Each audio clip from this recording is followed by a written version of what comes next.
ఏంటైనా government suggestions ఉన్నాయా younger generation? బాగుందా పరిపాలన?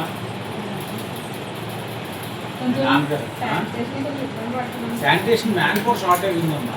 వీళ్ళు 70 మంది షార్ట్ ఫాల్ అంటే 70 మంది రిటైర్మెంట్ అయిపోయిన వాళ్ళు, కోవిడ్లో చనిపోయిన వాళ్ళు వీళ్ళు రిప్లేస్ చేయలేదు. వైసీపీ వాళ్ళు చనిపోయారు అనుకో పెద్ద పని ఏం కాదు. ఇప్పుడు ఒక ఇంటి పెద్ద చనిపోయాడు, 2 కొడుకులు ఉన్నారు. పెద్ద కొడుకు జాబ్ ఇస్తాం, పెద్ద కొడుకు ఇంకైనా గవర్నమెంట్ జాబ్లో ఉన్నాడు, 2వ కొడుకు ఇస్తాం. కొడుకులే లేదు, ఆడపిల్లకి ఇస్తాం. నేను చేయను అనుకో ప్రొసీజర్లో ఆడపిల్ల పిల్లలకి ఇస్తాం.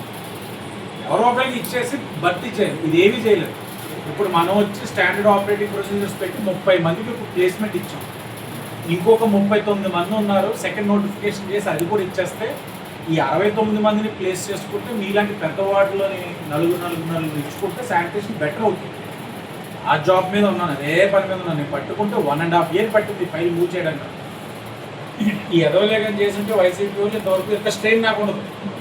అది గాలికి వదిలేసారు. వాళ్ళకి ఏం పట్టింది చెప్పు? వాళ్ళకి నిజంగా శానిటేషన్ ఎలా చేయించాలో తెలియదు. అసలు వార్డులోని ఎన్ని వీధులు ఉంటాయి, ఎక్కడ ఉంటాయి, ఏంటో కూడా తెలియదు వైసీపీ వాళ్ళు. శానిటరీ ఇన్స్పెక్టర్ ఇంటికి రావాలి, గుడ్ మార్నింగ్ చెప్పాలి, గుడ్ ఈవినింగ్ చెప్పాలి. అదే హుక్కుములు జారీ చేశారు మీ వార్డులో గతంలో. వాళ్ళతో తిరిగి గ్యాంగ్ వర్క్ చేయించాలి, డీసిల్టింగ్ చేయించాలి, ఎలా చేయాలి, ఏమి ఒక ఆర్గనైజేషన్లో ఒక ప్లానింగ్ ఉండదు. నీకు ఎప్పుడైనా ఒక 1 week ఉందనుకో, ఒక 1 weekలో 5 days వార్డ్ని 5 pockets కింద షిఫ్ట్ చేసుకోవాలి. 5 days 5 pockets కింద వార్డ్ అయిపోతుంది. నెక్స్ట్ 2 days ఏంటంటే డీసిల్టింగ్ కానీ గ్యాంగ్ వర్క్ కానీ ఉపయోగించుకుంటే నీకు వార్డ్ని ఎవ్రీ వీక్ ఒకసారి టచ్ చేసినట్లు అవుతుంది.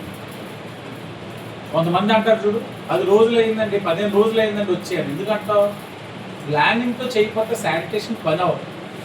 ఇప్పుడు నేను ప్రతి సచివాలయాలు ఇవి మాకెళ్ళ తెలిసిందంటే మా మదర్ మేయర్ చేస్తున్నారు కదా, వాళ్ళప్పుడు నైట్ షిఫ్ట్ అంటే మెయిన్ రోడ్లోకి వెళ్ళి చెక్ చేసేవారు.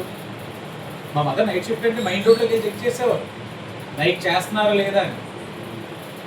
వెళ్ళారనుకో శానిటరీ ఇన్స్పెక్టర్, అక్కడ 10 ఉన్నారంటే ఇక్కడ 4 ఉన్నారంట, ఉండరు, వెళ్ళిపోతారు. అప్పుడు వీళ్ళు ఐడి కార్డ్ సిస్టమ్ పెట్టారు. ఏమంటాడు, ఇదిగో ఈడీ అంటాడు. ఈడు ఈ పేరు ఒకటే ఏంటి గ్యారంటీ? అప్పుడు ఐడి కార్డ్ పెట్టారు. మాత్రం మేయర్ ఉన్నారు. స్టెప్ బై స్టెప్ డెవలప్ చేసుకున్నారు. బట్ స్టిల్ వాళ్ళ కష్టం వాళ్ళకి ఉంది. ఈ ఎండకి మనం ఇంట్లో బయటకు వెళ్తున్నాం, కానీ ఈ ఎండలో తుడుస్తారు. వాళ్ళ కష్టాన్ని తక్కువ చేయడానికి లేదు, బట్ జాగ్రత్తగా ఆర్గనైజ్డ్గా చేయించుకుంటే సమస్య ఉండదు. వీళ్ళు హాకీ సినిమాలో టైప్లో ఏం చేస్తున్నారంటే, మనం బైక్ ఫోటో చూస్తున్నాం, ఈ ఊరవతల కంటైనర్లో బైక్ ఇలా పెట్టేసుకొని ట్రావెల్ చేస్తున్నారు వీళ్ళందరూ. అదేదో సినిమా ఉంటుంది, సూర్య తమ్ముడిది. అయితే ఇంత పెద్ద కంటైనర్ అక్కడికి వెళ్ళి ఎక్కేస్తున్నారు, ఎక్కేసి వెళ్ళిపోతున్నారు. మనకి ఎక్కడ సీసీ కెమెరా తూర్పుగోదావరి వరకు మాత్రమే వస్తుంది, ఏది రాజానగరం. ఈ బండి కర్ణాటక నుంచి స్టార్ట్ అయ్యింది. అక్కడి నుంచి మళ్ళీ మన దగ్గర జరిగిన తర్వాత వరంగల్ దగ్గర దాకా వచ్చింది. అక్కడ దాకా కూడా ఐడెంటిఫై, ప్రతి టోల్ గేట్ దగ్గర ఫాస్ట్ ట్యాగ్స్ ఉన్నాయి కదా సార్. ఆ ఫాస్ట్ ట్యాగ్స్ సార్ ఇది అసలు ఈ బండిలో ఎక్కించుకున్నట్టు ఎలా తెలిసింది సార్? చిత్తూరులో ఒక ఏఎస్ఐ దూరంగా ఎక్కడో సీసీ కెమెరాలో చిన్నగా ఇంత గమనించాడు. గమనించిన తర్వాత అక్కడ ఫాస్ట్ ట్యాగ్స్ దగ్గర నుంచి అలా కంటిన్యూ చేస్తే మహారాష్ట్రలో నాసిక్ డిస్ట్రిక్ట్ దగ్గర బండి పట్టుకోమన్నా ఇన్ఫర్మేషన్ చేశాను, బండి పట్టుకున్నాను. కాకపోతే వీళ్ళు స్నాచర్స్ అని తెలియదు, వాళ్ళు మహారాష్ట్ర పోలీసు అంటే తెలియదు సార్. బండి మాత్రమే సెక్యూర్ చేసుకొని మనుషులు లేదు.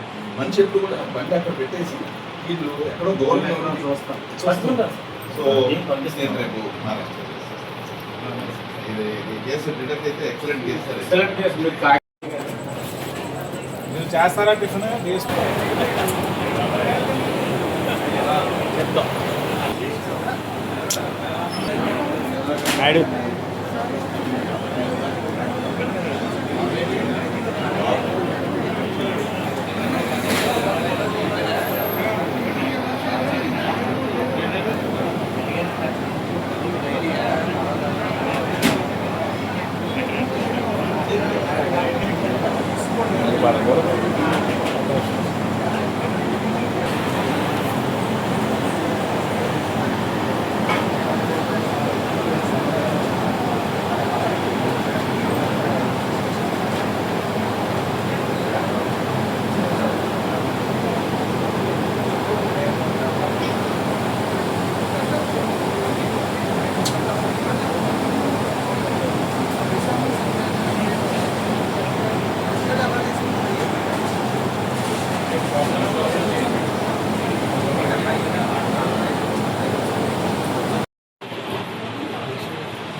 చేద్దామా? అవును, అక్కడికి వెళ్దాం, బయటకు వెళ్తామా? ఏమండి? నవీన్ గారు, రామకృష్ణ గారు కొంచెం దూరంగా ఉండండి, కొంచెం దూరంగా ఉండండి. నవీన్ గారు సింగిల్ కొడుతుంది. మీరు కూడా వచ్చుకోగలుగుతారా?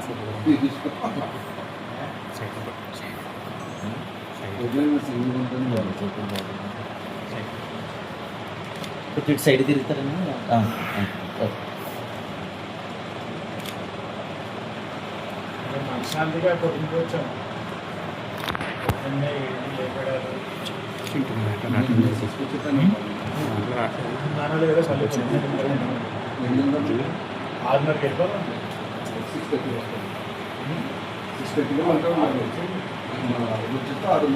6:30 లేచి